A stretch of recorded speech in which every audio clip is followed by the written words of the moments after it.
Hello बच्चों, मैं हूं मुशर्रफ हैत हाशमी टॉपर्स कोचिंग के इस प्लेटफॉर्म पर आप सभी लोगों का बहुत स्वागत है। आज बेटा हम लोग बात करने वाले हैं अर्थमेटिक प्रोग्रेशन की। समांतर श्रेणी। समांतर श्रेणी से बोर्ड एग्जाम में बहुत सारे क्वेश्चंस आते हैं। ये चैप्टर बेसिकली महत्वपूर्ण चैप्टर ही कहलाता है। इस चैप्टर को समझने के लिए पहले हमें खुद प्रिपेयर होना चाहिए।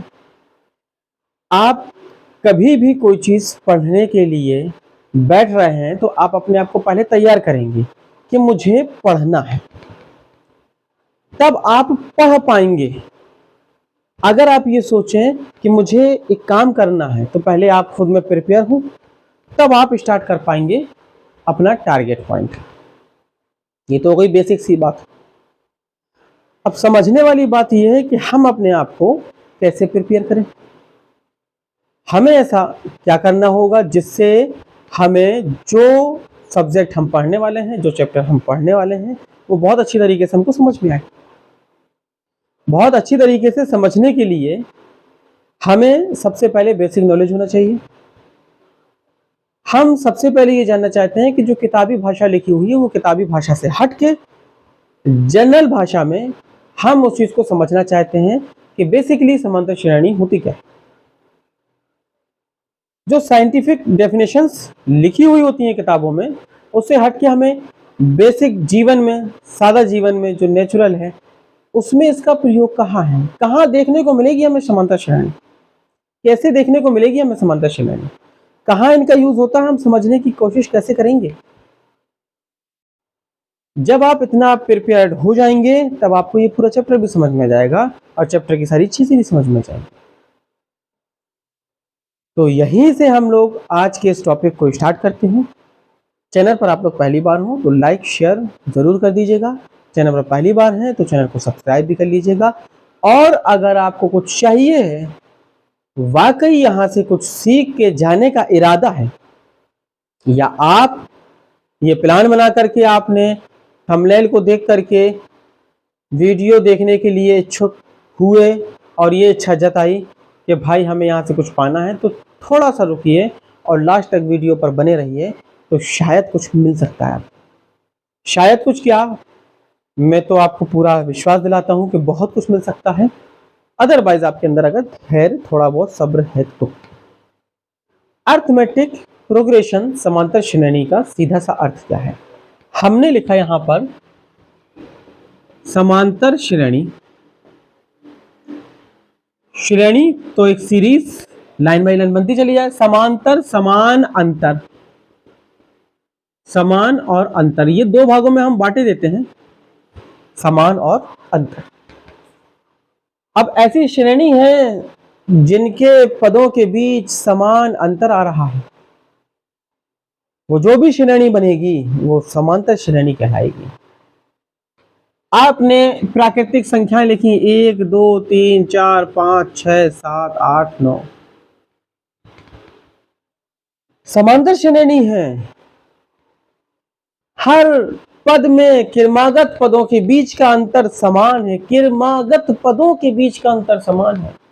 क्रमागत पद एक के बाद एक, एक के बाद एक, एक के बाद एक। ऐसा नहीं पहले और तीसरे पद का अंतर निकालने के लिए बैठ जाएं हम, तीसरे और सातवें पद का अंतर निकालने के लिए बैठ जाएं हम।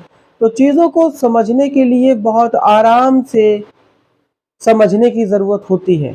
जल्दबाजी किसी भी चीज में आप करिए, पढ़ने में करिए, वीडियो देखने में करिए, किसी को टॉपिक समझने में करिए, वो चीज समझ में नहीं आएगी, स्टोरेज नहीं हो पाएगी आपके दिमाग में।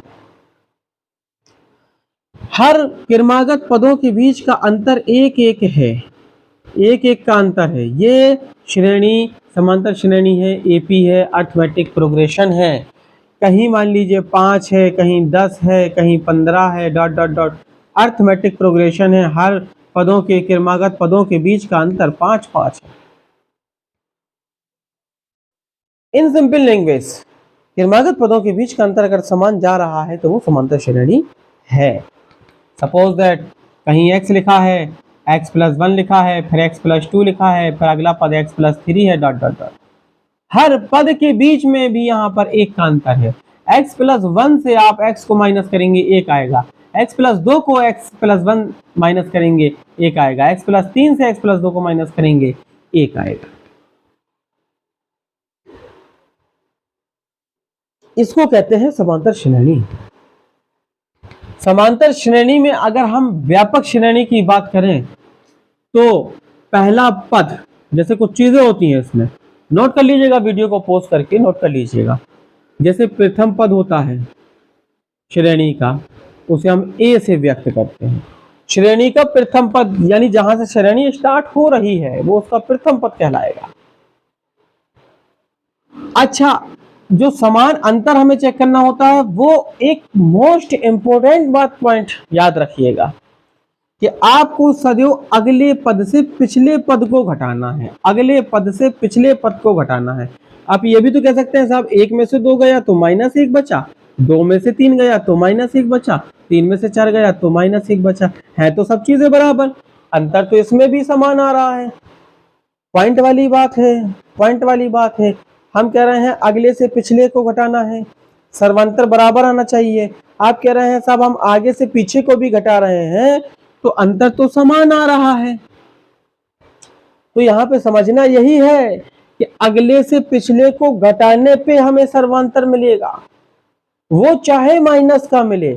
जैसे यहाँ पर आप 2 -1 कर रहे हो तो 1 -2 कर रहे हो तो -1 आ रहा है, तो ये रॉन्ग है और ये सही है, ये रॉन्ग है और ये सही है। और यहां पर अगर हम कह दें कि हमने लिख दिया 7, फिर लिख दिया 5, फिर लिख दिया 3, 1 डॉट डॉट डॉट, तब सही क्या है? अगले से पिछले को घटाएंगे 5 - 7 बराबर -2, 3 में से 5 घटाएंगे -2, 1 में से 3 घटाएंगे -2। लेकिन 7 में से 5 घटा के 2 जो हम लाएंगे हर बार, ये गलत है, ये तरीके में नहीं आता, ये सही है। अगले पद से पिछले पद को घटाना है, इतनी बात आप याद रख लीजिएगा। अब ये चीज आपको सेट हो चुकी होगी कि अरिथमेटिक प्रोग्रेशन एक्चुअली में है क्या। अब इसके कुछ पॉइंट्स हैं, ये वीडियो पॉज कर लीजिएगा और इसको नोट कर लीजिएगा, ठीक है। आगे चलते हैं। अब कुछ पॉइंट्स आपको याद रखना है, फिर प्रॉब्लम से पे हम लोग आएंगे, फिर उसके बाद प्रॉब्लम्स हम लोग देखेंगे।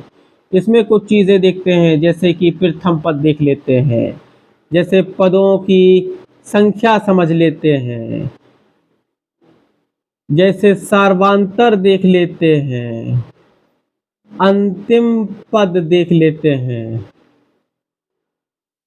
एनवां पद देख लेते हैं। प्रथम पद को सामान्यतः ए से व्यक्त करते हैं, पदों की संख्या को सामान्यतः एन से व्यक्त करते हैं। मैं सामान्यतः शब्द का प्रयोग कर रहा हूं, मतलब ये बिल्कुल 100% नहीं है कि नहीं ए ही लिखना पड़ेगा हमको। आप किसी और भी सिंबल से मान सकते हैं, किसी और भी सिंबल से इसे रिप्रेजेंट कर सकते हैं।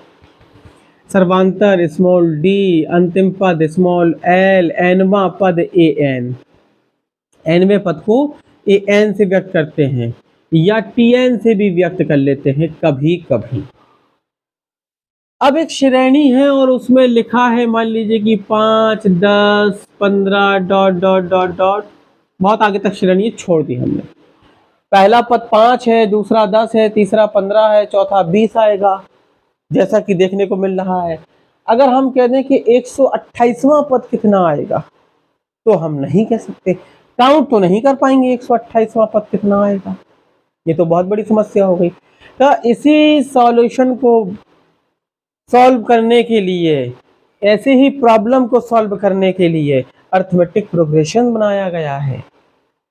बड़ी प्रॉब्लम्स को छोटी प्रॉब्लम्स में कन्वर्ट करने के लिए अरिथमेटिक प्रोग्रेशन को बनाया गया है। एनवां पद निकालना है, जैसे 10वां पद निकालना हो या एनवां पद निकालना, एनवां पद कहलाता है a + n-1 into D. a + n-1 into D, ये याद रखिएगा, इसी को हम tn भी कह देंगे। और अंतिम पद अगर निकालना है तब भी यही सूत्र होता है n-1 इंटू डी। अंतिम पद का मतलब उस श्रेणी का कोई ना कोई वां पद तो होगा, कोई ना कोई वां पद तो होगा। जैसे 5 से स्टार्ट किया, 5, 10, 15, 20, 25, 30, 35 और 70 पे जाके रोक दिया, तो 70 जो है श्रेणी का कोई सा तो पद होगा, 14वां पद होगा या 15वां पद होगा, तो वही अंतिम पद कहलाएगा। तो इस तरीके से हम अंतिम पद निकाल लेते हैं। अब इन्हीं का देखो हम प्रयोग करके थोड़ा सा यहाँ पर बता रहे हैं, फिर अभी हम बहुत सारे क्वेश्चन से सॉल्व करने वाले हैं।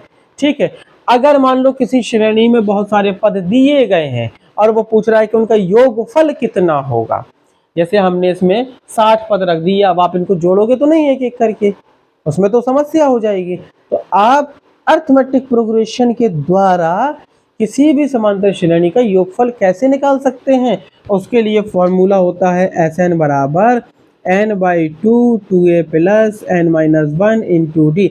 अब तक ये समझ चुके होंगे आप कि a क्या है, d क्या है, l क्या है, वगैरह वगैरह। इसका एक फार्मूला और भी होता है n/2 a प्लस l। यदि अंतिम पद अगर आपके पास में है और पदों की संख्या है तो आप डायरेक्ट इसको भी यूज कर सकते हैं। अब मान लीजिए श्रेणी का हमें 15वां पद ज्ञात करना है, 15वां पद ज्ञात करना है। अब पहला पद है, दूसरा है, तीसरा, ऐसे उंगलियों में तो नहीं काउंट कर सकते ना, बहुत बड़ा हो जाएगा। चलो अभी हमने 15वां पूछा है, 150वां पूछ लेते तो क्या 150वें पद तक आप गिनते?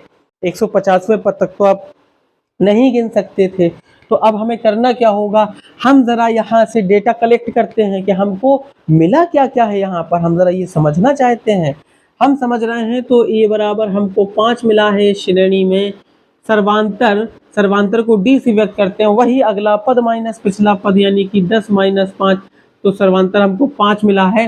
अब हमें कौन सा पद ज्ञात करना है? 15वां पद ज्ञात करना है। मतलब इस श्रेणी में 15 पद है और 15वां पद अंतिम पद है। ये कहानी देखिए, 15वां पद ज्ञात करना है, इसका प्रयोग करेंगे, अंतिम पद ज्ञात करना है, इसका प्रयोग करेंगे। 15वां पद ही तो श्रेणी का अंतिम पद है। जैसे उसने आगे लिख दिया 15वां पद, 15 के बाद तो नहीं बताया ना, तो 15वां पद तो अंतिम पद कहलाया। तो n बराबर यहाँ पर हमारा 15 आया। अब n का मतलब ही होता है nवां पद, तो a plus n-1 into D. अब a की वैल्यू 5 यदि है, n की वैल्यू 15 यदि है, तो इतना आ जाएगा 5 + 14, डी का मान हमने कहीं निकाला था 5, 14 पंचे 70 और 5 75, यानी कि इसका 15वां पद जो है वो 75 आया है। 15वां पद 75 आया है।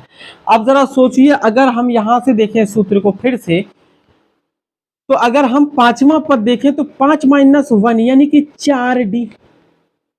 अगर हम 15वां पद देखा तो देखो 14d, n में एक कम हो रहा है ना, तो इसी आधार पर इसकी एक व्यापक श्रेणी बनाई जाती है, जिसे कहते हैं a plus d, a plus 2d, a plus 3d dot dot dot. पहला पद a, दूसरा पद a प्लस 2d। देखो ना, n बराबर 2 रखोगे तो 1d ही तो आएगा, 3 रखोगे तो 2d ही तो आएगा। देखो ना, तीसरा पद है ना, ये दूसरा पद था, ये पहला पद था, ये चौथा पद है, तो देखो 3d आया ना। मतलब a plus 1 come d, a plus 1 come d से किसी समांतर श्रेणी के nवें पद को आसानी से ज्ञात किया जा सकता है।